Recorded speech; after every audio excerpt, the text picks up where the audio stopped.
दोस्तों नमस्कार, AVN TV पर आपका स्वागत है। मैं कुमार आकाश। पितृपक्ष चल रहे हैं, कैसे पितरों को मनाया जाए, कैसे उन्हें प्रसन्न किया जाए और इसकी महिमा क्या है, इस बारे में बातचीत करने के लिए प्रसिद्ध ज्योतिषाचार्य पंडित रमेश कुमार शर्मा जी हमारे साथ हैं। हिसार सात रोड में कई वर्षों से विराजमान हैं और उनके अचूक ज्योतिषीय उपाय द्वारा हजारों लोग लाभान्वित हो रहे हैं। तो आइए स्वागत करते हैं पंडित जी का। पंडित जी स्वागत है। स्वागत है। हाँ पंडित जी, पितृपक्ष चल रहे हैं तो ऐसे कहते हैं कि पितरों को मनाना चाहिए, तभी पितृ आशीर्वाद देते हैं और तभी बरकत होती है। इसके बारे में हमारे दर्शकों को कुछ जानकारी दीजिएगा। पितृपक्ष लगे हुए हैं, 10 सितंबर से श्राद्ध लगे थे और 25 सितंबर तक रहेंगे। ये 15 दिन और 16 दिन के होते हैं। इसमें पितरों को मनाना बहुत ज़रूरी होता है, क्योंकि वो अपने पितर होते हैं, अपने बुजुर्ग गए हुए जिन्होंने हमें पाला है, पोसा है, हमें पढ़ाया है। उनके निमित्त हम दान पुण्य करते हैं, ब्राह्मण भोजन कराते हैं, गरीबों को दान देते हैं। वो पितरों को निमित्त पितरों को प्राप्त हो जाता है। पितर पक्ष में पितरों को मनाने का बड़ा महत्व है। पितर मनाने से घर में पितर दोष नहीं होता। अगर पितरों को हम ना मनाए, पितरों को ना याद करें, अपने बुजुर्गों को हम ना याद करें, तो उस घर के अंदर पितर दोष हो जाता है।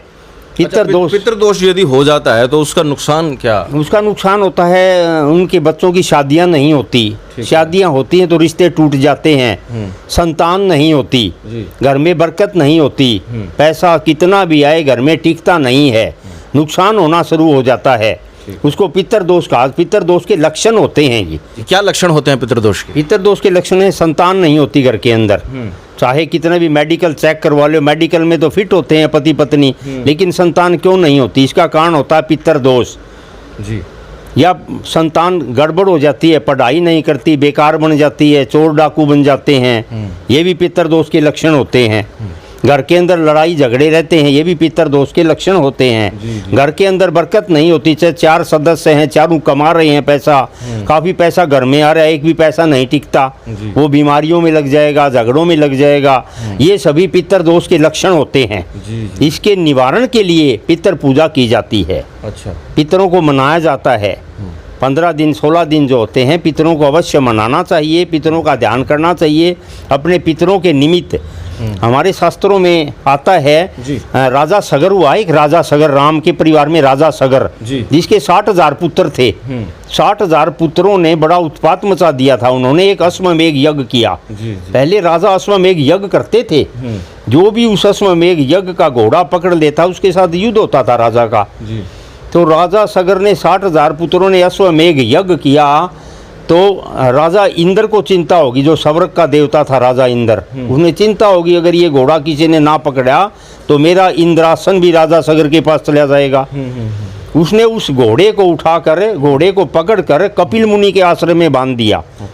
कपिल मुनि के आश्रम में बांध दिया तो 60,000 सैनिक घूमते घूमते राजा सगर के जो बेटे थे वो आए तो देखा राजा कपिल मुनि के आश्रम में घोड़ा बंधा हुआ है। उन्होंने कपिल मुनि के बैठे का लात मारी, धक्के दिए, लात मारी, अपमान किया। एक ऋषि मुनि का अपमान किया। ऋषि मुनि का अपमान करने से ऋषि ने गंगा जल हाथ में लेकर और उनको जो है मृत्यु का श्राप दे दिया। वो 60,000 पुत्र जो है उसी समय मर गए थे, लेकिन उनकी मुक्ति नहीं हुई। वो 10 दिन 12 दिन 15 दिन बाद तड़पने लगे, कोई मुक्ति कराओ, मुक्ति कराओ, हमारी मुक्ति कराओ। अब मुक्ति कैसे हो? जब गंगा नदी, गंगा जब आकाश से, स्वर्ग से धरती पर आई तब मूर्ति हो, तब उनकी मुक्ति हो।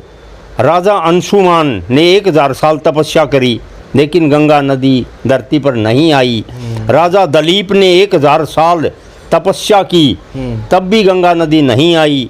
फिर राजा भगीरथ हुए हैं, राम के परिवार में राजा भगीरथ, उनकी तपस्या के बाद में गंगा आई। भगीरथ ने 1001 साल तपस्या की, तब गंगा नदी प्रसन्न हुई। उसने, गंगा नदी ने कहा मैं धरती पर तो आ जाऊंगी, लेकिन मुझे संभालेगा कौन, ओटेगा कौन, क्योंकि धरती फट जाएगी। तो राजा भगीरथ ने 1000 साल शिव की तपस्या की।